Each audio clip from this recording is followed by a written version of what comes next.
ইনশাল্লাহ আগামী 12 তারিখে ধানের শীষকে নির্বাচিত করে, সমগ্র দেশ থেকে ধানের শীষকে নির্বাচিত করে সরকার গঠন করলে এই এলাকা এবং জয়পুরহাট জেলা, দুই জেলায় কোথায় কি কি করতে হবে। তা আমি বসে বসে চিন্তা করছিলাম, আমি তো এই দেশে 17 বছর থাকতে পারিনি, তাহলে এই দেশে আমার দেখা সম্ভব হয়নি, কিন্তু আপনারা তো ছিলেন।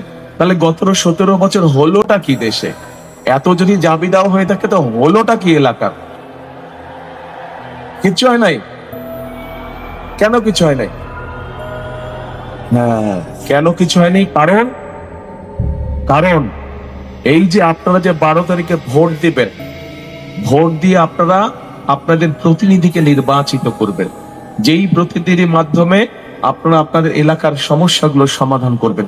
সেটি সেটি যেই সমস্যাই হোক না, সেটি রাস্তা হোক, স্কুল হোক, ব্রিজ হোক, কালভার্ট হোক, হাসপাতাল হোক, সেটি রেল লাইন নির্মাণ হোক, সেটি যে সবজি বলেন, আম বলেন, এগুলো রাখার জন্য হিমাগারের ব্যবস্থা করা হোক।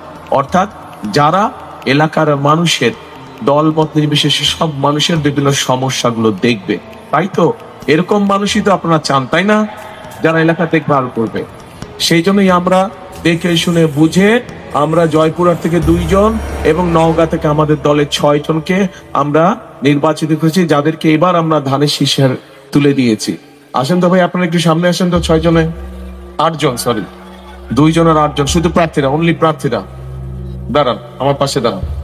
রানা আসছে ভাই, ধাক্কা মেরে না, তুমি ধাক্কা মেরে পড়ে যাবো। দাঁড়ান, দেখো না, দাঁড়ায় যান না। এই যে হ্যাঁ, তুলেন ধানের শীষ তুলেন। এই 8 ব্যক্তিকে আপনাদের সামনে আমরা দিয়েছি। এই 8 ব্যক্তিকে আপনারা 12 তারিখে নির্বাচন করবেন। 12 তারিখ পর্যন্ত আপনারা এদের সাথে থাকবেন। 12 তারিখে নির্বাচিত হলে ইনশাল্লাহ 13 তারিখ থেকে এরা আপনাদের সাথে থাকবে। ঠিক ঠিক আছে তো? চিনেন সবাইকে?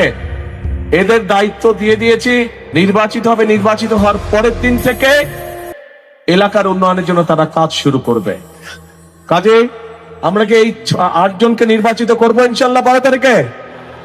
ইনশাল্লাহ। বসেন সবাই, ধন্যবাদ, বসেন। প্রিয় ভাই বোনেরা, এই যে নওগাঁ জেলা বা জয়পুরহাট জেলা, এই দুটো জেলায় কিন্তু, বিশেষ করে নওগাঁ জেলা, আমরা জানি বাংলাদেশের ধানের ভান্ডার। বাংলাদেশের সবচাইতে বেশি ধান এই নওগাঁ জেলা হয়। কিন্তু এই যে ধান হয়, বছরে প্রায় 3টি ধান হয়, তাই না? 3টি ফসল হয়।